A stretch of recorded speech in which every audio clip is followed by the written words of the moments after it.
Good morning, students. Last day we studied about emergence of new states and the old Mughal provinces, in which we studied about how the Mughal provinces were getting loose their kingdom. किस तरह से उनका kingdom जो है छोटा होता जा रहा है अब। पहले का टाइम क्या था, उन्होंने अपना किंगडम्स जो है एक्सपेंड किए। बट अब एक ऐसा टाइम आ चुका है जब उनके प्रोविंसेस जो हैं अलग होने शुरू हो चुके हैं, जिनमें से अलग हुए थे Hyderabad, Awadh and Bengal. Now today our next topic is the watan jagirs of the Rajput. In chapter 4 the Mughal empire we studied about राजपूत्स।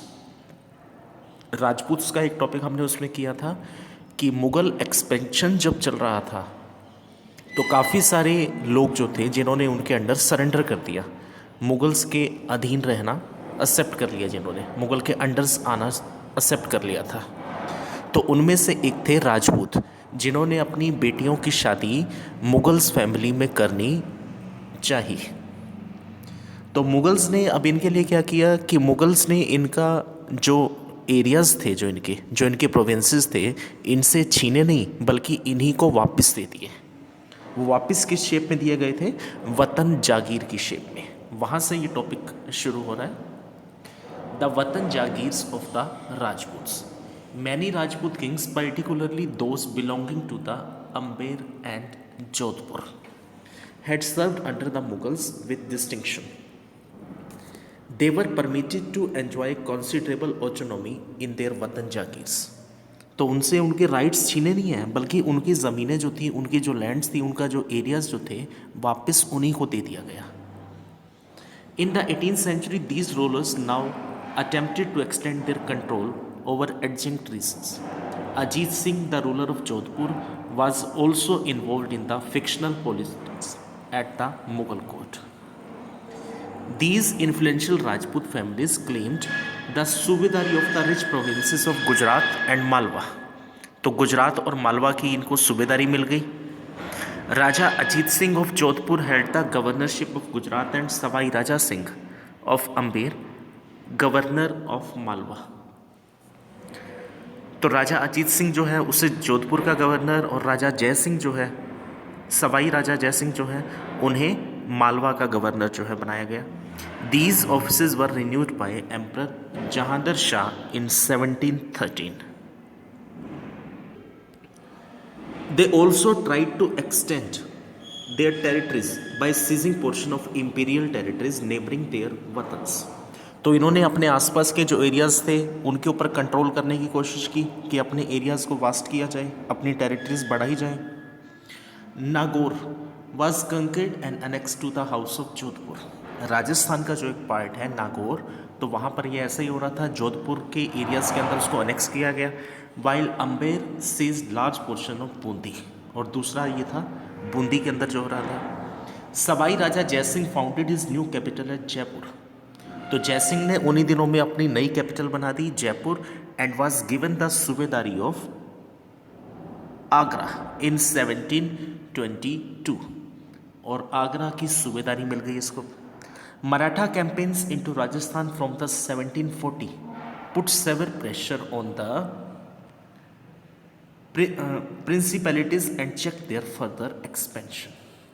तो मराठा कैंपेन्स जो है राजस्थान के अंदर जो चल रहे थे 1740 के आसपास, तो काफ़ी ज़्यादा एक प्रेशर था उन पर अपना फर्दर एक्सपेंशन करने के लिए। A description of Raja Jaisingh in a Persian account.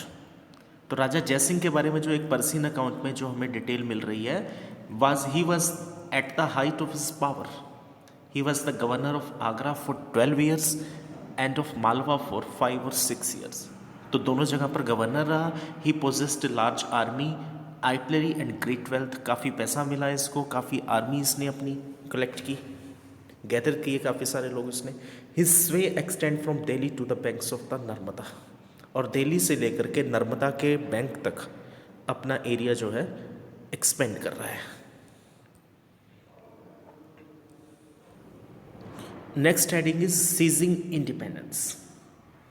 अब मुग़ल एम्परर्स के अंदर जो एरियाज़ थे वो अपने आप को फ्री कर रहे थे धीरे धीरे।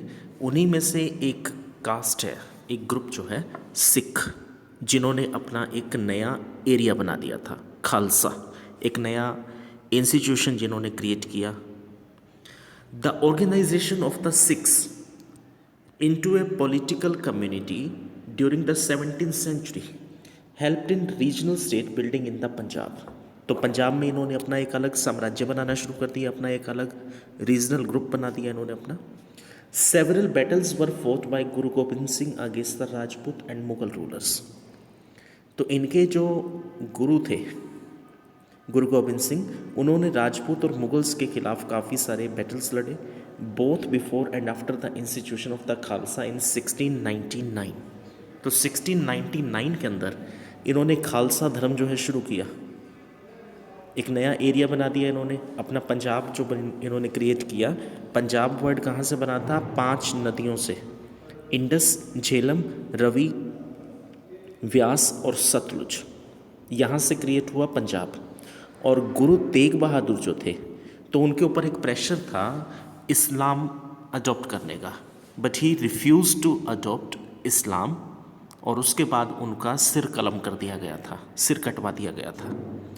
तो अब सिख जो थे, सिखों ने इकट्ठा होकर के मुगल्स के अगेंस्ट एक फाइट शुरू करी। After the death of Guru Gobind Singh in 1708 the Khalsa rose in revolt against the Mughal authority under Baba Banda Bahadur leadership. तो बाबा बंदा बहादुर के लीडरशिप में इन्होंने अब रिवोल्ट शुरू किया। Declared their sovereign rule by striking coins in the name of Guru Nanak and गुरु गोबिंद सिंह। और इनकी लीडरशिप में ही इन्होंने अपने आप को फ्री दिखा दिया, एक free rule without any interference of Mughals, कि हमारे ऊपर मुगल्स की कोई अथॉरिटी नहीं है, कोई हम प्रेशर में नहीं है मुगल्स के, हम अपने आप हिसाब से काम करेंगे। और इन्होंने अपने कॉइन्स भी बनवाए, जिन कॉइन्स के ऊपर गुरु नानक और गुरु गोबिंद सिंह की फोटोग्राफ्स भी लगाई गई थी। Establish their own administration between the Sutlej and the Yamuna. Banda Bahadur was captured in 1715 and executed in 1716। तो 1715 के अंदर इनको पकड़ा गया था एक बार। Under a number of able leaders in the 18th century, the Sikhs organized themselves into a number of bands called jathas and later on missals। तो काफ़ी सारे लोगों को इन्होंने इकट्ठा किया, काफ़ी सारे बंदेज जो हैं इकट्ठे किए इन्होंने, तो एक ग्रुप बनाए गए। जत्था क्या होता है? एक ग्रुप। मिसल्स जो है उसी का ही सिनोनिम वर्ड है। तो ग्रुप्स बनाए इन्होंने, जिसको यहाँ पे क्या नाम दिया गया है? Jatha. Their combined forces were known as the grand army, Dal Khalsa. तो जो आर्मी इन्होंने इकट्ठी करी, सिखों की जो एक फ़ौज इन्होंने तैयार की, उसको क्या नाम दिया गया? दल खालसा का। The entire body use to meet at Amritsar at the time of Baisakhi and Diwali to take collective decisions known as resolution of the Guru और गुरु मत्स। तो पूरे की पूरी जितनी भी ये ऑर्गेनाइजेशन जो इन्होंने बनाई, उसके सभी लोग कहाँ पे इकट्ठे होते हैं? बैसाखी और दिवाली की ओकेज़न पर ये लोग इकट्ठे होते हैं और वहाँ पर एक रेजोल्यूशन किया जाता है, डिसीजंस लिए जाते हैं, आगे के लिए पॉलिसीज़ जो हैं प्रिपेयर की जाती हैं, जिसे नाम दिया गया है गुरु मत, resolution of the Guru. A system called rakhi was introduced. एक नया सिस्टम इन्होंने शुरू किया, राखी। अब इसमें क्या था? 20% जो है प्रोड्यूस का, वो उनको दिया जाता है टैक्सेस के रूप में। पीजेंट्स जितनी भी कल्टीवेशन करेंगे तो उनका 20% जो है वो इनको देंगे as a protection. Guru Gobind Singh had inspired the Khalsa with the belief that their destiny was to rule. तो गुरु गोबिंद सिंह जो है इस चीज़ से काफ़ी ज़्यादा इंस्पायर्ड थे, खालसा चीज़ से। Their destiny was to rule, कि राज करेगा खालसा, जो ये वर्ड है। Their well knit organisation enabled them to put up a successful resistance to the Mughal governor first and then to Ahmad Shah Abdali who had seized the rich province of the Punjab and the Sarkar of Sirhind from the Mughals.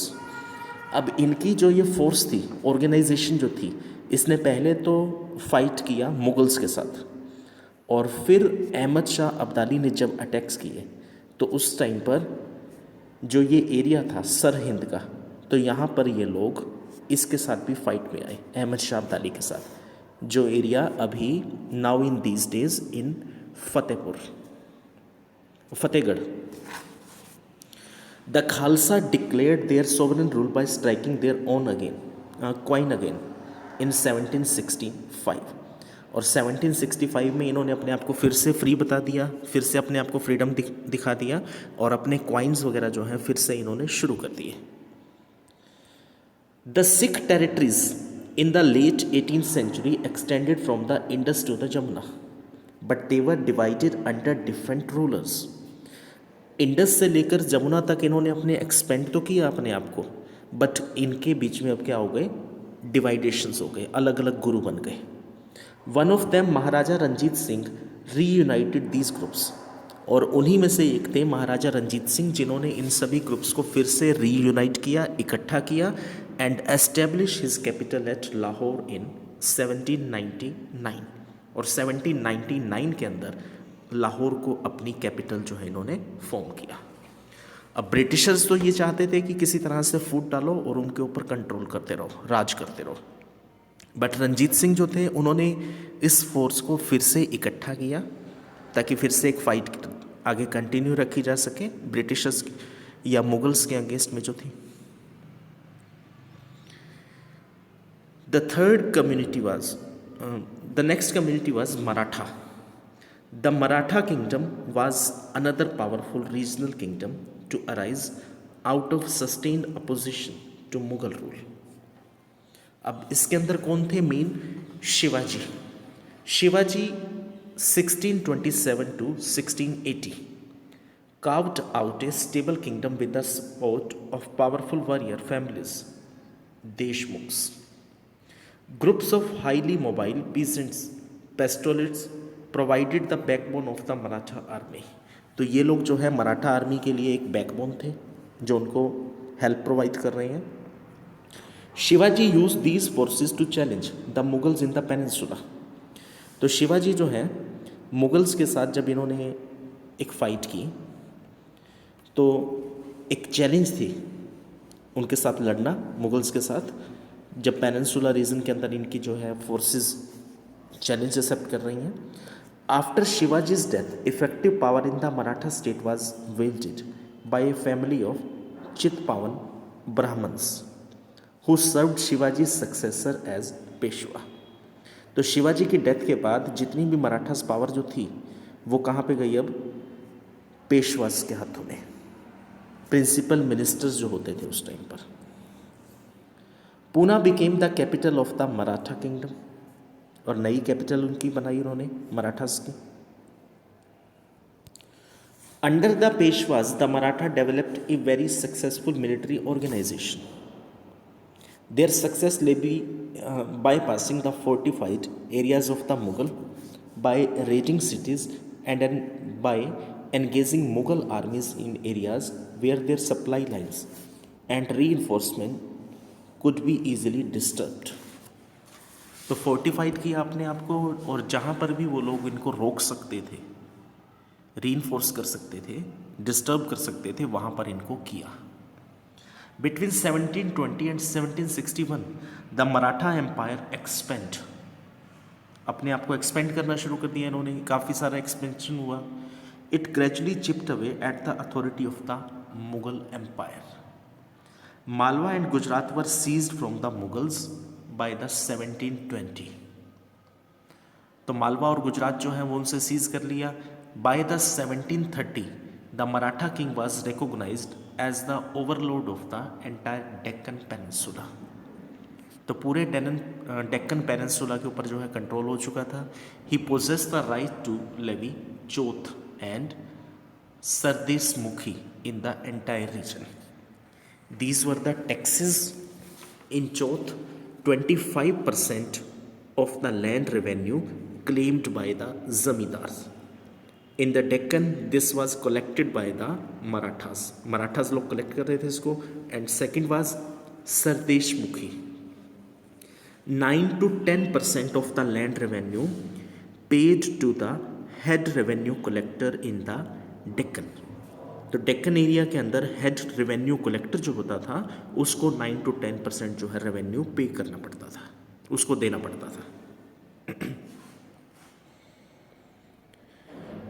Expansion brought enormous resources but it came at a price. Expansion हुआ but इस expansion के अंदर काफ़ी ज़्यादा एक पे करना पड़ा, इनको कीमत चुकानी पड़ी एक तरह से. Military campaigns also made other rulers hostile towards the Marathas.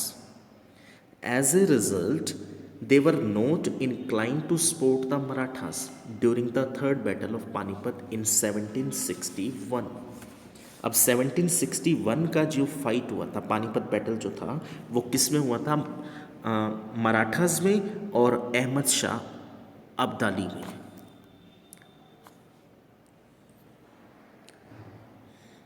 The Marathas developed an effective administrative system as well.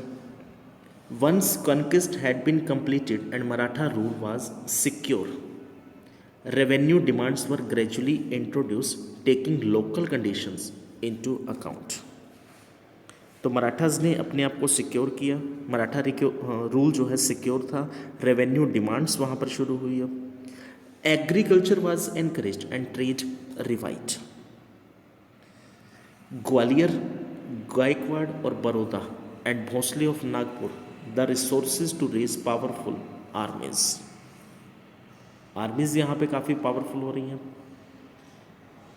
The Maratha campaigns into Malwa in the 1720s did not challenge the growth and prosperities of the cities in the region. तो उनकी prosperity को रोक नहीं पा रहे थे. अब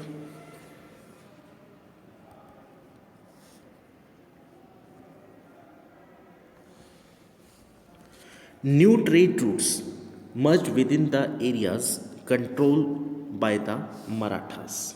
नए ट्रेड रूट्स बनाए गए. The silk produced in the Chanderi region now found a new outlet in Poona. एक नई आउटलेट तैयार की गई, वहाँ पर नई आउटलेट बनाई गई. The Maratha capital